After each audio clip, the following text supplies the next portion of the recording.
अस्सलाम वालेकुम everyone, how are you all? Welcome back to my YouTube channel learn with Javed. आज जो हम सीखने वाले हैं वो है मोस्ट इम्पोर्टेंट आपके अबाउट कंप्यूटर के बारे में हम सीखेंगे कि हम कंप्यूटर को कैसे बाय कर सकते हैं, कैसे उस चीज़ को समझ सकते हैं कि इसकी स्पेसिफिकेशन क्या है, इसकी एसएसडी क्या है और इसकी रैम क्या है। ठीक है, ये सारी चीज़ें आज हम सीखेंगे। तो चलते हैं अपनी स्क्रीन के ऊपर। Let's get started. चलिए शुरू करते हैं। हम सबसे पहले तो आपके पास जो ऑप्शन है वो है अबाउट में। यहाँ पे ऑप्शन, यहाँ पे प्रॉपर्टीज पे जाएंगे। प्रॉपर्टीज पे जाने के बाद आपके पास यहाँ पे कुछ इस तरह का इंटरफेस आ जाएगा। जब से एआई आया तो सब चीज रिप्लेस कर दिए और सबका ही बेड़ा गर्क कर दिया एआई ने। और एआई किसी के लिए हेल्पफुल भी है क्योंकि आप उससे भरपूर फायदा उठा रहे हैं, तो आपके लिए बेनिफिट्स है। एआई ने सब चीजें इंटरफेस चेंज कर दी है, तो आप एआई को सीखें। इन फ्यूचर आप बहुत ज्यादा काम आने वाली चीजें वो एआई। आज के दौर में अगर किसी ने एआई को समझ लिया, उसके मॉडल को समझ लिया, प्रॉम्प्ट इंजीनियरिंग को समझ लिया, तो वो आगे फ्यूचर में सिक्योर है, वो आपसे ज्यादा आगे जा सकता है क्योंकि उसने उस चीज को यूज किया था। क्योंकि एआई से बहुत ज्यादा काम आसान करती हैं, जो कि मैन्युअली जो हम करते थे अब वो हम एआई से करवा रहे हैं। जैसे ग्राफिक डिजाइनिंग में थंबनेल, ग्राफिक, बैनर, जो भी चीजें हम करा रहे हैं वो सब आप ये किसमें करवा रहे हैं? हम यहाँ पे चैट जीपीटी से करवा रहे हैं और आपने डीपसीक पे। अब यहाँ पर हम क्या करेंगे? यहाँ पे इंस्टॉल रैम हम क्या करेंगे?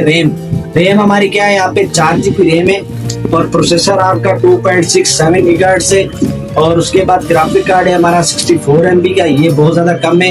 यहाँ पर आपके ग्राफिक कार्ड कम से कम आपके 1 GB, 2 GB और 4 GB होना चाहिए। और ये देखो स्टोरेज हमारा 225 GB और है अभी पड़ी हुई है और 345 GB अभी क्या नाम है टोटल है हमारी। ठीक है, उसके अलावा ये आपके डिवाइस में ये क्या होती है? 4 GB रैम है आपकी। यहाँ से आप मालूम कर सकते हो कि आपने किस तरीके से ये लेना है। ठीक है, उसके बाद दूसरा ऑप्शन है वो है आपका यहाँ पे इंफॉर्मेशन सिस्टम। ठीक है, यहाँ पे आप क्लिक कर दो। ये आपके इंफॉर्मेशन सिस्टम है सारा। ठीक है, ये सारे आपके इंफॉर्मेशन आपको यहाँ पे बता देगा कि आपकी रैम क्या है, आपका ऑपरेटिंग सिस्टम क्या है, ये सारी चीजें आपको यहाँ पे बता देगा। ठीक है, ये भी आप चेक कर लेना। इसका हार्डवेयर क्या है, इसके कंपोनेंट्स क्या है, ये आपके लैपटॉप बाय करने में आपको हेल्प देगा। दूसरा तरीका क्या, आपके यहाँ पे कंट्रोल शिफ्ट ESC दबा में हम यहाँ पे एंटर करेंगे। जो आपके बैकग्राउंड पे जो भी सॉफ्टवेयर ये प्रोग्राम रन कर रहे होते हैं वो यहाँ पर आपको नजर आएंगे। उसके अलावा परफॉर्मेंस क्या है इसकी, यहाँ पे SSD क्या है, 120 GB की लगी हुई है, ये भी आपको मालूम होनी चाहिए। ठीक है, मेमोरी क्या है इसकी यहाँ पे वो भी आपको मालूम होना चाहिए।